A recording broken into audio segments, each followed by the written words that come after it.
युवनेता मैंने कौन चिट्ठी लिखिं से विषय रे निर्दिष्ट चिठीर कौन विषय वस्तु उपर मोर प्रत्यक्ष धारणा नहीं। सी लीडर ऑफ अपोजिशन को लिखिं आम दल जे सभापति नवीन बाबू को बोली मीडिया रू जहाँ जना पड़ू आज एक प्राइवेट होटेल रे चिराचरित भाव में अनेक बड़े बसिकी अनौपचारिक आलोचना कला भड़ी आज से किसी बंधु मैंने बसते पॉलिटिकल लोकों जेकोसी दलर एकाठी होगी बसिकी चिटचाट करी राजनीति घटनाक्रम उपर आलोचना करवा एटा गोटे गतानुगतिक व्यवस्था एटा किसी नुआ नुहे।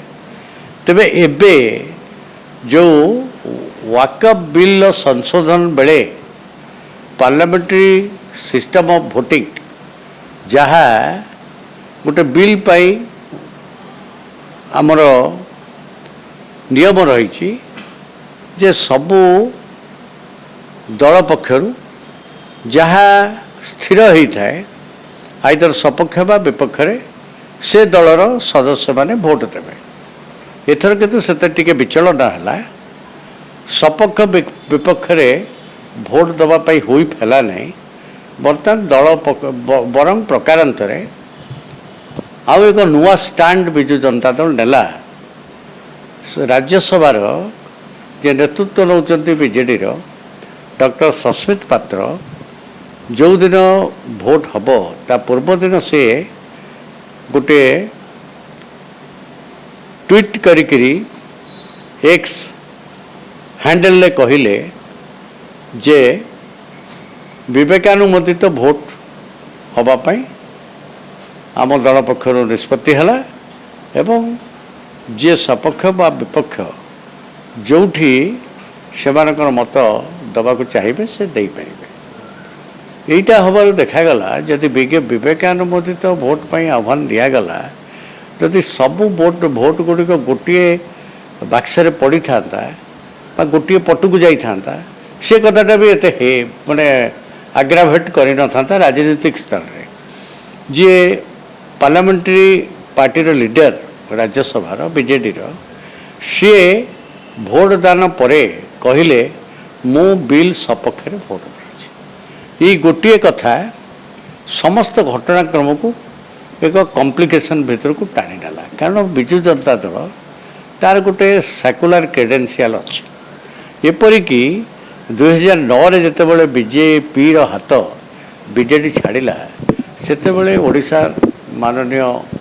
नेता सर्वमान्य नेता आम दलर नवीन बाबू कहले BJD stands for secular credential एपरिकी मोर अस्थि मजा एवं शरीर मस्तिष्क आर प्रतिबद्धता होची धर्मनिरपेक्ष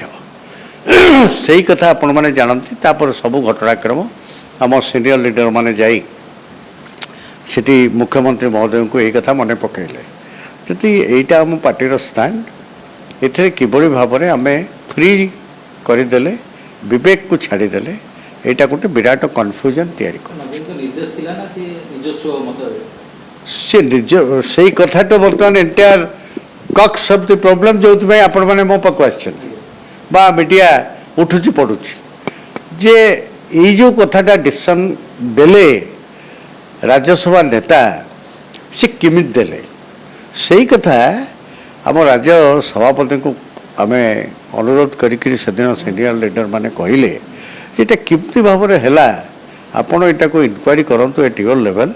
एवं जदि एथे किए दायी आपण विरुद्ध में कार्यानुष्ठान करूँ। ये घटना आज की 3-4 दिन बीतीगला आज जो आम समस्ते से उपस्थित थिले से भितर से कथा जे आम मुख्य कहीकि आसलु आम राज्य सभापति की एत बेल पर्यंत किसी सी बोधे ही taking stock of the situation कौन से निष्पत्ति आसला नहीं आम शक्ति दल को दुर्बल कर मु किसी आक्षेप किसी करे मु केवल आपण मानक ब्रीफिंग करुच्ची आज मीटिंग घटनाक्रम एवं आपको ब्रीफिंग कर अधिकार प्राप्त नुहे आम मीटिंग निष्पत्ति आम आउ जड़े सदस्य सी प्रेस ब्रीफिंग करेंगे आपण को घटनाक्रम ମୁଁ କେବଳ ଉପସ୍ଥାପିତ କରୁଛି ଯେଉଁ କଥା ଯାଇକରି ମୁଖ୍ୟମନ୍ତ୍ରୀଙ୍କ ଦୃଷ୍ଟି ଆକର୍ଷଣ କରାଯାଇଥିଲା ତାର ସିଦ୍ଧାନ୍ତ କ'ଣ ହେଲା ସେ ବିଷୟରେ ଅନ୍ୟ ସଦସ୍ୟମାନେ ଯେଉଁମାନେ ଯାଇଥିଲେ ସମସ୍ତେ ଜାଣିବାକୁ ଚାହିଁବାରୁ ଆମେ ମିଳିତ ଭାବରେ ଏକତ୍ରିତ ହୋଇକି ତାକୁ ହିଁ ବିଚାର ଆଲୋଚନା କରୁଥିଲୁ। Thank you.